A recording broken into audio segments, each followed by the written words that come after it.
You had asked if there was like this meaningful moment, and it was hard to pick just one. And as I reflected on it, my moment was actually deciding to go.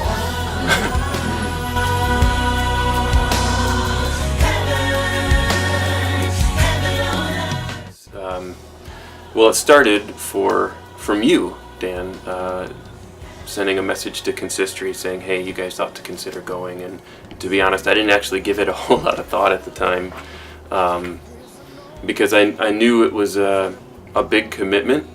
I knew it would be a few days off of work and some money and time.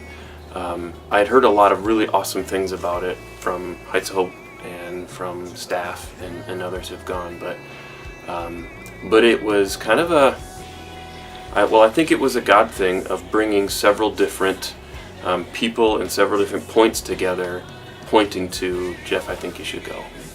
One of the things I loved at CCDA was getting to learn from the experiences and knowledge of such a diverse group of people, and from experts in different areas of learning to people sharing what it was like to live in their neighborhood that had populations that looked very different from theirs, to being activists, to pastors, and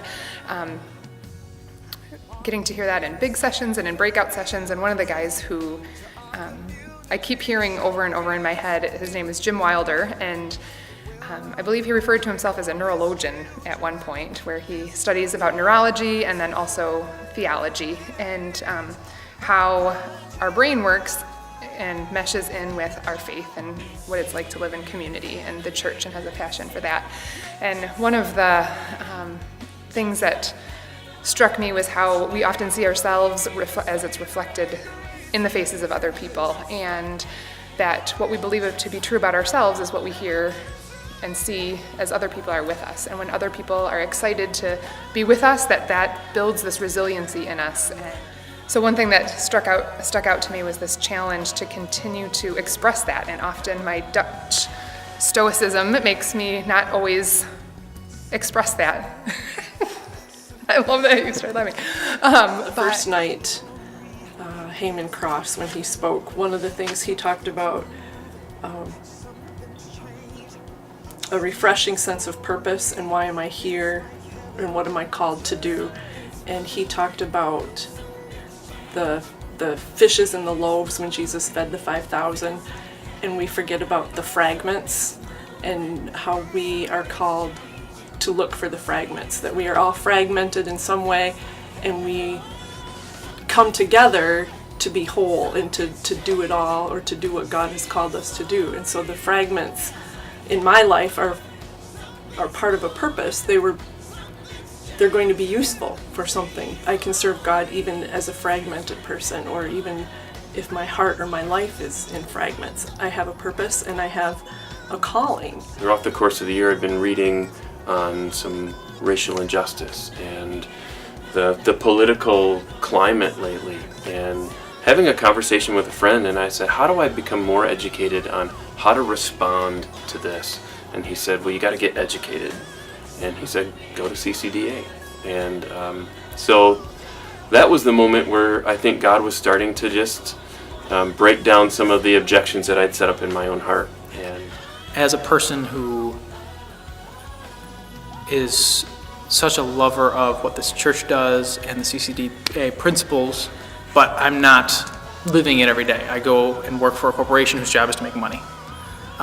So a lot of what I was listening to was trying to think, okay, from a business perspective, not to say I wasn't I gravitated to so many wonderful things and stories, but a lot of it is, okay, as a person in the for-profit world, can you still be walking a Christ-like approach, but even to the extreme of CCDA? Speakers, Sister Simone spoke about the body of Christ, and we often think of being part of the body as being the head or the hands or the feet, but Sister Simone was the stomach acid. She said that she was the stomach acid, which at first caught me off guard. I have never heard anyone self-identify as stomach acid before, but she talked about how she liberates energy and she stirs things up and inspires people to go out and feed different parts of the body one that comes to mind that was just interesting, they gave examples of different CCDA-based organizations that are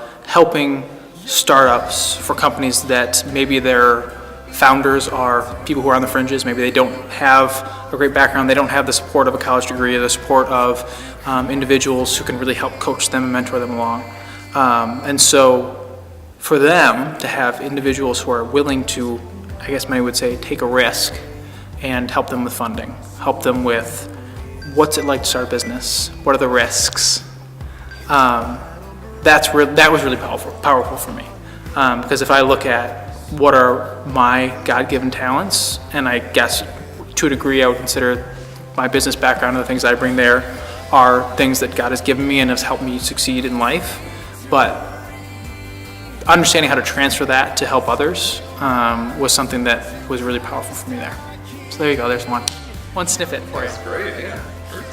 So throughout the different breakout sessions and large group sessions, there were a lot of different takeaways, and some moments where you were so encouraged, and certain moments where you were inspired, and certain moments where you just had this gut-wrenching reality of things that are broken, and having eyes open. The conversation from the author of, I don't remember, something about being white. I don't remember what the title of the book was.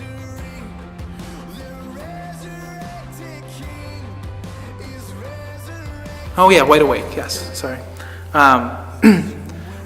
But his conversation of the fact of his realization that his race and upbringing has affected everything about his life. But oftentimes, as people who are in the majority, we don't realize that. And that it's, in a similar fashion, people who are of races that are viewed less as the pinnacle of the society, it affects them every day too, but they are more likely to notice it. And so for me, once again, realizing, is it my fault? No. But should I be aware of it? Absolutely. And by being aware of it, you are better able to be Christ-like in everything that you do. I heard things like be a ride or die partner, which if you look up Urban Dictionary, it's the person who's going to stick it out with you for the long run, the person who's always got your back. And his context in that talk was, if you're going to do community development, if you're going to be a good neighbor, you got to do it for the long haul. And so right out of the gates, I knew I was in the right place, and I knew that God was going to work on my heart.